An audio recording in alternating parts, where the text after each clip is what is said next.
31వ తారీఖు ఇచ్చే విధానం తీసుకొచ్చిన గొప్ప వ్యక్తి మన నారా చంద్రబాబు నాయుడు గారు. సో ఈ విధంగా 4,000 నుంచి 15,000 రూపాయల పెన్షన్ ఈరోజు రాష్ట్రంలో అందుకోగలుగుతున్నారు. మనకంటే చాలా ముందు అభివృద్ధి సాధించిన రాష్ట్రాలు ఉన్నప్పటికీ కూడా పెన్షన్ విధానంలో నారా చంద్రబాబు నాయుడు గారు తీసుకున్న కమిట్మెంట్ కానీ, కందుకుంట వెంకటప్రసాద్ గారు వివరించే ఖచ్చితత్వం కానీ, ఇవన్నీ కూడా ఈరోజు పెన్షన్దారులకి లబ్ధిదారులకి చాలా వరకు మేలు జరిగిందని నేను భావిస్తున్నాను. ఇదే విధంగా రాష్ట్రంలో ఉచిత మహిళ స్త్రీశక్తి పథకం మహిళలకే కాకుండా అదేవిధంగా దివ్యాంగ శక్తి అని చెప్పేసి ఈరోజు ఉచిత ప్రయాణంలో వారి అసిస్టెంట్లకు కూడా హాఫ్ టికెట్ ఇచ్చే విధంగా నారా చంద్రబాబు నాయుడు గారు కృషి చేశారు. ఈ విధంగా ఈ సభా సందర్భంగా ఆయనకు మనస్ఫూర్తిగా ధన్యవాదాలు, కృతజ్ఞతలు. ఈ పథకాన్ని ఇంత పెద్ద ఎత్తున సక్సెస్ఫుల్గా విజయవంతం చేసిన ఆ రోజు అందుకుంటే వెంకటప్రసాద్ గారికి కూడా నా మనస్ఫూర్తిగా ధన్యవాదాలు.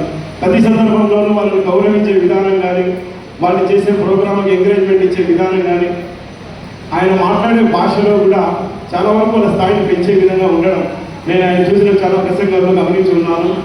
కళ్ళు నెత్తికి ఎక్కి ప్రవర్తిస్తుంటారు కొంతమంది.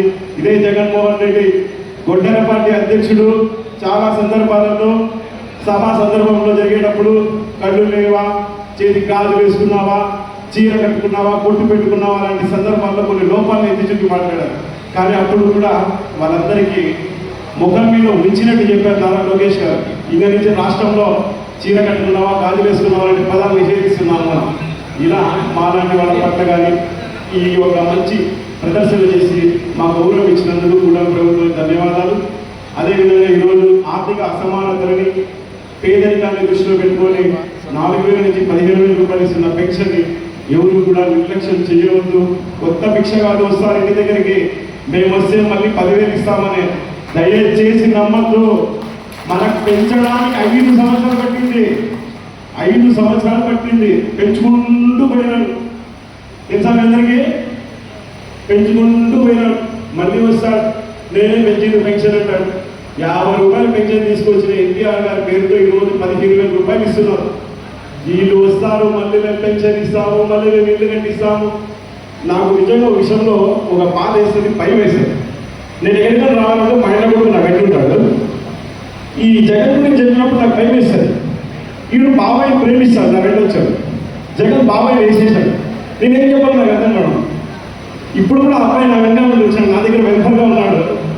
ఈ బాబాయ్ చెప్పిన వ్యక్తి గురించి మనం ఏం చెప్పాలి నా హోమం అనిపిస్తుంది. నిజంగా ఇలాంటి దౌర్భాగ్యుడి పరిపాలనలో నైతిక విలువలకు పాత్ర వేసి ఈ విధంగా వరసల్లో నుంచి కూడా భయపడే పరిస్థితి తీసుకొచ్చిన జగన్మోహన్ రెడ్డి, దయచేసి గోబ్యాక్, ఇంకా నుంచి నువ్వు రావాలైనా నీకు ధన్యవాదాలు. నాకు ఈ అవకాశం ఇచ్చిన అధికార యంత్రాంగానికి మరియు కందుకుంట వెంకటప్రసాద్ గారికి మనస్ఫూర్తిగా హార్ట్ఫుల్గా ధన్యవాదాలు. అనేది తప్పితే ఎక్కడ అభివృద్ధి అనేది ఎక్కడ కనిపించని పరిస్థితి మనం బాగా గమనించవచ్చు. నేనేదైతే దానిలో చెప్పట్లా, ఎక్కడ యువత ఉన్నారు, యువతకు ఎక్కడైనా కానీ ఒక్క టీచర్ పోస్ట్ అంటే ఇచ్చారంటే చూడండి. ప్రభుత్వంలో వాళ్ళ యొక్క మేనిఫెస్టోలో ఏం చెప్పారు? రాష్ట్రంలో 25,000 టీచర్ పోస్టులు ఖాళీగా ఉన్నాయి, మేము వస్తున్నాం కానీ మెగా టీఎస్ మేము భర్తీ చేస్తామన్నారు. ఎక్కడైనా ఒక్కటంటే ఒక పోస్ట్ పెట్టిన బాగా లేదు, ఇచ్చారా? ఇవ్వలే. ఇలా మనం ఏ వర్గాన్ని తీసుకున్నా, ఈరోజు రైతు వర్గాన్ని చూసుకుంటే రైతులకు ఎక్కడా కూడా సాగునీరు అనేది ఇచ్చినటువంటి పాపాలు పోలేదు, సబ్సిడీలో పరికరాలు ఇచ్చినటువంటి పాపాలు పోలేదు. ఈరోజు మన ఎన్డీఏ కూటమి ప్రభుత్వం మనకు అధికారంలోకి వచ్చిన తర్వాత ఎక్కడ చూసినా, ఏ చెరువుకు చూసినా, కుంటకు చూసినా, హంద్రీనివా, సుజల స్రవంతి జలాల ద్వారా మనకు ఏ చెరువు చూసినా ఈ రోజు కూడా మనకు కలకల్లాడుతున్నాయంటే అది మన చంద్రబాబు నాయుడు గారు మరియు మన కందుకుంట వెంకటప్రసాద్ గారి యొక్క చలవ అని చెప్పేసి మనం గర్వంగా చెప్పుకోవచ్చు. ఇప్పుడు మనకు ముందుగా జగన్మోహన్ రెడ్డి గారు ఒక విషయం చెప్పారు. ప్రభుత్వంలోకి అధికారంలోకి వచ్చిన 6 నెలల లోపు టెంకాయ కొడితే అది చిత్తశుద్ధి, ఎలక్షన్లకు 6 నెలల ముందు టెంకాయ